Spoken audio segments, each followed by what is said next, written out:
अस्सलाम वालेकुम, मैं हूं फैसल तारिड़। आज 16 सितंबर है और आज दिन है जुमातुल मुबारक का। इस वीडियो के अंदर हमने बात करनी है डॉक्टर शहबाज गिल की रिहाई के बाद किस तरह डॉक्टर शहबाज गिल खतरनाक हो चुके हैं। वो किस तरह से चुन चुन कर इम्पोर्टेड सरकार से बदले लेने जा रहे हैं।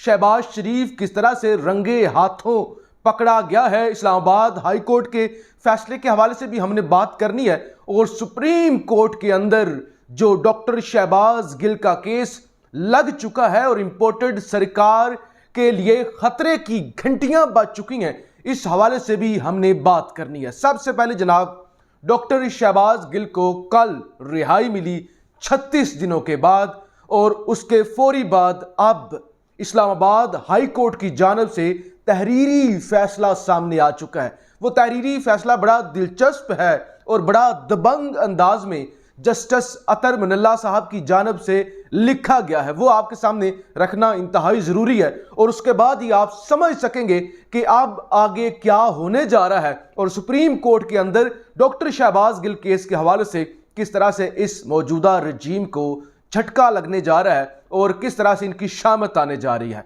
डॉक्टर शहबाज गिल के रिहाई के हुक्म में जो तहरीरी फैसला था उसमें जस्टिस अतर मनल्ला साहब ने लिखा कि क्या अदारे इतने कमज़ोर हैं, क्या अदारों का डिसिप्लिन इतना कमज़ोर है कि एक टीवी पर गैर जिम्मेदाराना बयान देने के बाद अदारे कमज़ोर हो जाएंगे, अदारों में बगावत हो जाएगी या अदारों को कोई मसला हो जाएगा।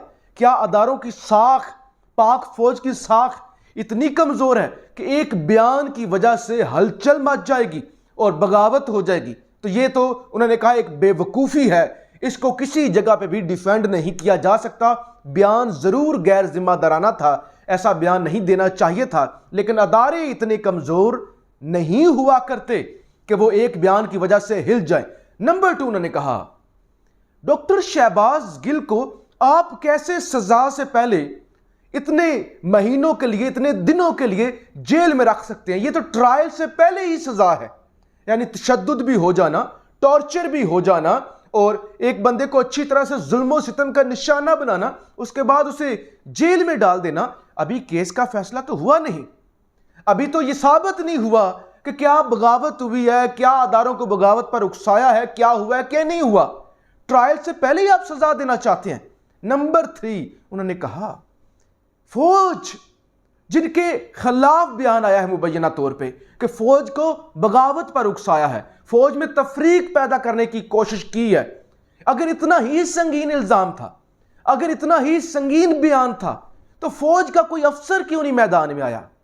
कोई फौजी क्यों नहीं हमारे पास दरखास्त लेकर आया कि या कोई फौजी क्यों नहीं हमारे पास वजाहत देने के लिए आया, शिकायत लेकर आया और ये बताने के लिए आया कि हमारे जज्बात बड़े मजरूह हुए हैं, हमारी जो डिसिप्लिन है वो खराब हुई है। फौजी क्यों नहीं आया?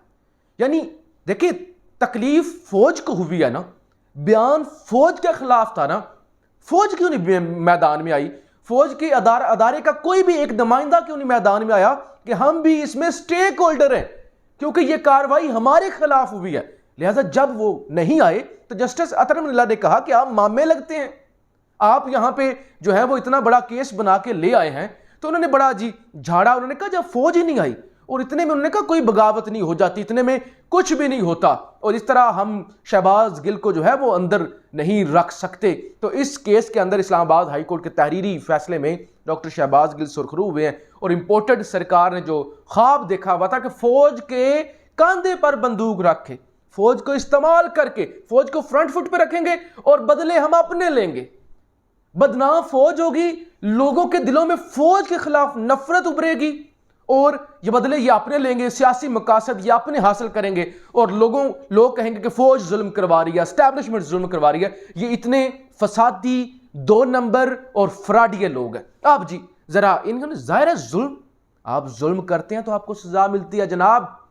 कभी भी अल्लाह की अदालत में हमेशा इंसाफ होता है। खुदा की अदालत में वहां पे आपके यहाँ पे दुनियावी वकील, जज, उनको आप खरीद नहीं सकते। जो आप खरीद लेते हैं ना और आप महंगा वकील कर लेते हैं और आप कहते हैं कि ये वकील बड़ा महंगा है, इसकी बड़ी तगड़ी फीस है, ये बड़े अच्छे दलाइल देता है, ये झूठ को सच साबित कर देता है और सच को झूठ में तब्दील कर देता है। اللہ کی عدالت بھی ہے اور وہاں پہ کوئی تگڑا وکیل نہیں، وہاں پہ جو بھی اللہ کے سامنے کھڑا ہو جائے اللہ اسی کی سنتا ہے۔ اور انہوں نے جو ظلم کیا تھا اس کے خلاف جناب سپریم کورٹ سے رجوع کیا گیا ڈاکٹر شہباز گل کی جانب سے، اور سپریم کورٹ اب اس کیس کو ٹیک اپ کرنے جا رہی ہے کہ ڈاکٹر شہباز گل پر فیڈریشن کی جانب سے تشدد کیوں ہوا، ٹارچر کیوں ہوا، ننگا کر کے کیوں مارا گیا، نازک اعضاء پر کرنٹ کیوں لگایا گیا، جنسی تشدد کا نشانہ کیوں بنایا گیا، وجہ کیا تھی،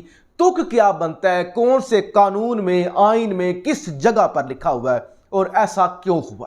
اس پر جناب جسٹس اعجاز الاحسن، جسٹس مظاہر علی نقوی اور جسٹس مندوخیل صاحب 3 رکنی جناب بینچ بن چکا ہے، اور ڈاکٹر شہباز گل کی رہائی کے بعد اب پہیا الٹا گھومنا شروع ہو گیا ہے، اور یہ ظلم و ستم کرنے والے اب قانون کے کٹہرے میں آنے جا رہے ہیں۔ تو یہ تو ڈاکٹر شہباز گل کا کیس تھا جو میں نے آپ کو سامنے مختصر وقت میں رکھنے کی کوشش کی کہ آپ یہ پھنسنے جا رہے ہیں، اب ان کو سزائیں انشاءاللہ ملیں گی اور ان سے حساب لیا جائے گا۔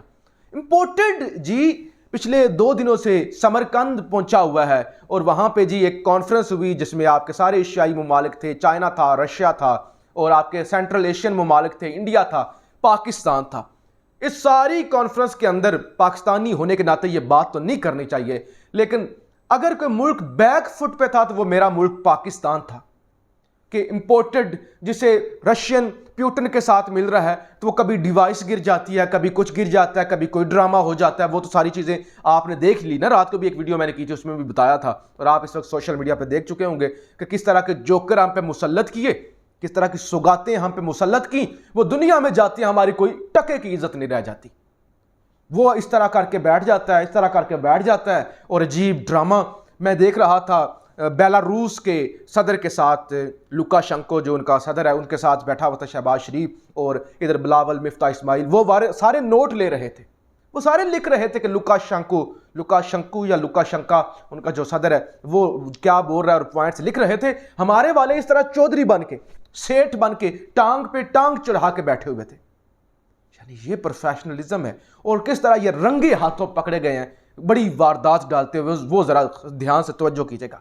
ایک جی بڑی سوشل میڈیا پہ کل سے فوٹو گردش کر رہی ہے جناب، یہ شہباز شریف ایسے کھڑے ہوئے ہیں، ایسے شہباز شریف کھڑے ہوئے ہیں۔